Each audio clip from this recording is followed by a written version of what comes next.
तुटली आणि हास्याची बोट फुटली आणि हास्य असं खळाळून वाहू लागलं. कुठल्या कार्यक्रमात? आपल्या कार्यक्रमात क्लोजअप.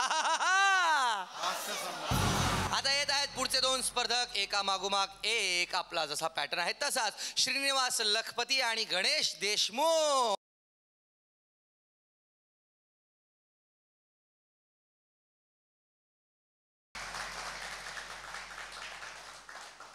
घरातल्या कपाटामध्ये बरेच दिवस एक शर्ट पीस पॅन्ट पीस पडून असतो. आज टाकू उद्या टाकू असा विचार करत एक दिवस मी टेलरकडे तो घेऊन जातो. टेलरकडे घेऊन गेल्यानंतर काय साहेब आज बऱ्याच दिवसांनी म्हणजे काय रोज रोज यायचं का? नाही तसं नाही. काय काम काय काढलं? काय नाही, एक शर्ट आणि पॅन्ट शिवायला टाकायची होती. हो हो जरूर जरूर. आपण जरूर म्हणायचं, ते जरूर म्हणतात. जेव्हा तो शर्ट पीस पॅन्ट पीस बाहेर काढतात ना तेव्हा मला उगाचच टेन्शन येतं. कसलं? समजा ते कापड काढल्यानंतर तो विचारतो, साहेब एक प्रश्न विचारू का? काय? कपडा कुठे घेतला? आपण कापड म्हणायचं, हे कपडा म्हणणार. समजा आपण असं म्हणालो की रेमंड्स आहे. रेमंड बिमंड काय नाही साहेब, नुसता नाव. आता बघा same colour same texture same material, local marketing आमच्याकडे पण आहे. याला तुम्ही 1000 रुपये घालवले असतील, ह्याच्यात तुमचे 2 आले असते. हलं डोक्यात किडा सोडला. समजा आपल्याला माहीत नाही रेमंड्स आहे का डिग्जाम्स आहे आणखीन कुठला आहे. आपण म्हटलं नाही नाही काय की आहेरात आलं आहे त्यामुळे नक्की माहीत नाही, बहुधा लोकल असेल. लोकल कधी पण घ्यायचा नाही. ब्रँडेड माल म्हणजे ब्रँडेड माल. तुम्हाला सांगतो आता हा कपडा आटला फाटला विटला ह्याचा काय झाला तर कोण जबाबदार? म्हणजे धुतल्यावर समजेलच म्हणा. धुतल्यावर समजेल याचा अर्थ काय की ह्याला ह्याचे पैसे मिळणार. धुतलं गेलो तर आपण धुतले जाणार. ठीक आहे ह्या वेळेला आपण ॲडजस्ट करूया. मग मेजरमेंट घेण्याचा आपला कार्यक्रम होतो. मेजरमेंट घेताना तो आपल्या कमरेशी आला की एक प्रश्न विचारू. काय झालं? तुमची बॉडी वाढली का? बॉडी वाढली? अरे मराठीमध्ये जिवंत माणसाला बॉडी वाढली म्हणतोस? नाही नाही अहो वजन आहे तेच आहे. नाही नाही मी सांगतो ना बॉडी वाढली. बरं असू दे, आहे त्या मेजरमेंटने घ्या. आहे त्या मेजरमेंटने एकदा मापा आपली घेतली की मग आपल्या बिलावरती लिहिण्याचा कार्यक्रम होतो. आपलं नाव समजा ऋषिकेश अनिरुद्ध श्रीनिवास, आडनाव सहस्रबुद्धे श्रोत्री शारंगपाणी असं काय असेल ना तर फक्त इनिशियल लिहितो.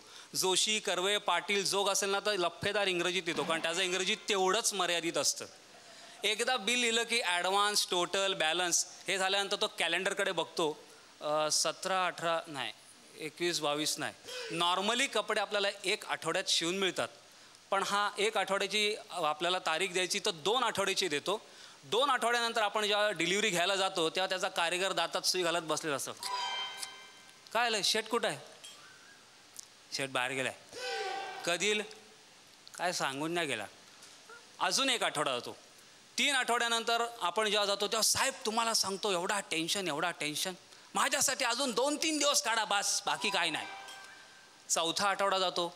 5व्या आठवड्यात जेव्हा आपण जातो तेव्हा युद्ध पातळीवरती आपल्या शर्ट पॅन्टवरती अंतिम क्रिया चालू असते. कुठे काजं बटणं लाव, कुठे चेन हुक लाव, काही नाही तर इस्त्री. आणि हे सगळं करत असताना तो उशीर का झाला ह्याची कारणं सांगतो जी आपल्याला खरी वाटत नाहीत. ती काय कारणं असतात काय सांगू साहेब. तुमचा कपडा कटिंगला घेतला असा नाट लागला, लोड शेडिंग बाजूलाच फेकून दिला ना. 3दा लाईट गेली हो. कारिगरची आई आजारी पडली, तो गावी गेला, तो अजून आलाच नाही. मेहुण्याचा फोन आला, तो बोला भाऊजी चला नवस फेडायचा आहे. मग नाशिक शिर्डीला गेलो, तो बोला आलायचं चला तुळजापूर गाणगापूर ना अक्कलकोट पण करून येऊ. त्याला बोललो नाही, तिथे साहेबांना शब्द दिला आहे, जबान दिली आहे. तरी तो बोलत होता तिरुपतीला जाऊ. म्हणलं नको. आज पण तुम्हाला सांगतो माझा डोका एवढा धरलाय ना. मी धरलाय का? नाही नाही सकाळपासून माझी पण तब्येत बरी नाही हो. केवळ आपली जबान, तुम्हाला शब्द दिला म्हणून मी इथं दुकानात आलो. माझी अजिबात इच्छा नव्हती, काय सांगू तुम्हाला. असं सगळं तो सांगतो. ते कपडे आपण घेतो, त्याचे पैसे देतो आणि बाहेर पडताना माझ्या मनामध्ये एक विचार येतो की शे पुन्हा ह्यांच्या नादी लागायला नको. आपण इथून पुढे ना रेडीमेडमध्येच जायचं. काय असतं की रेडीमेडला अर्ध्या इंचाने आपल्या मापाचे कपडे मिळतात, पुन्हा ह्यांच्या नादी लागायचं नाही. पण हा विचार तोपर्यंतच टिकतो जोपर्यंत कपाटामध्ये दुसरं ड्रेस मटेरियल येऊन पडत नाही. धन्यवाद. महाराष्ट्रातील काही प्रमुख नेते हास्यसम्राटच्या सेटवर स्पर्धकांना शुभेच्छा देण्यासाठी आलेले आहेत आणि ते शुभेच्छा देताना सुद्धा त्यांची भाषा ते सोडत नाहीत. ते कसं शुभेच्छा देतात बघा. ओळखलं का मला? महाराष्ट्रातल्या अनाथांचा नाथ. मुंड्या काय हलवतायत? आता मुंड्या हलवून काहीही होणार नाही. आता हसायलाच लागेल. कारण या ठिकाणी आपण हसण्यासाठी आलेलो आहोत आणि ही गोष्ट निश्चित आहे बरं काय. हास्याचे फवारे, हास्याचे बाण जर नेमक्या ठिकाणी लागले नाहीत, मी न बाणाचं म्हणतोय, तर परीक्षक आणि स्पर्धकामध्ये समन्वय होणार नाही आणि युती टिकणार नाही. युती टिकण्यासाठी, युती बळकट करण्यासाठी तुम्हाला हसायला लागेल असं मला या ठिकाणी म्हणायचं आहे. आणि या हास्य विनोदी कार्यक्रमाला, हास्य सम्राटच्या कार्यक्रमाला महाराष्ट्रातून या येत्या पावसाळी अधिवेशनात प्रत्येकाला हसण्यासाठी एक GR काढण्याचा विषय या पावसाळी अधिवेशनात घेण्याचा निर्णय आम्ही घेणार आहोत असं मला म्हणायचं आहे. आठवली, ओळखलं का मला मी कोण आहे ती. या ठिकाणी हास्य सम्राटच्या सर्व स्पर्धकांना माझा शुभेच्छा आहेत. महाराष्ट्राच्या कानाकोपऱ्यातून आले सर्व स्पर्धक या ठिकाणी उपस्थित असल्या कारणानं आणि मी या ठिकाणी शुभेच्छा देण्यासाठी आलेलो आहे. हास्य ही माणसाची नैसर्गिक गरज आहे. त्यामुळं हास्याला कसलीही मक्तेदारी नाहीये, कुठलीही मालकी नाहीये आणि राखीव जागा तर मुळीच नाहीये.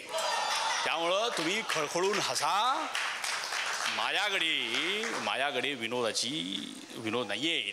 त्यामुळे मी या ठिकाणी एखादं गाणं तुम्हाला म्हणून दाखवत आहे. ते गाणं असं आहे, गोरी गोरी पान फुलासारखी छान, दादा मला एक वहिनी आण. आता आपण 2 मिनिटे स्तब्धता पाळून हसूयात. अरे वा, पॉवरफुल साहेब आलेले आहेत, त्यांचं आपण काय म्हणतात ते बघूया. BCCIचे अध्यक्ष या नात्याने मी सांगू इच्छितो की महाराष्ट्रामध्ये हा अतिशय स्तुत्य उपक्रम झी मराठीने चालू केलेला आहे आणि त्या माध्यमातून प्रेक्षकांना व तमाम मराठमोळी माणसांना हसवण्याचं जे काम झी मराठीने केलेलं आहे ते अभिनंदनीय आहे असं मला वाटतं. पण या व्यासपीठावरून मी एक सूचना करू इच्छितो की या कार्यक्रमाचा जो वेळ आहे तो वेळ साधारण 10च्या ऐवजी 10:10 जर ठेवला तर ते आणखीन जास्त झालेलं. यामुळे महाराष्ट्र तर हसेलच हसेल, पण केंद्रसुद्धा हसेल. आणि येत्या पावसाळी अधिवेशनामध्ये हास्याचे फवारे उडवण्यासाठी आमचा असा प्रयत्न आहे की याला राज्यस्तरीयवरून आंतरराष्ट्रीय पातळीवर आणण्यासाठी क्रिकेटच्या माध्यमातून, साखर उत्पादक संघाच्या माध्यमातून आम्ही असे काही विशेष प्रयत्न करणार आहोत. धन्यवाद.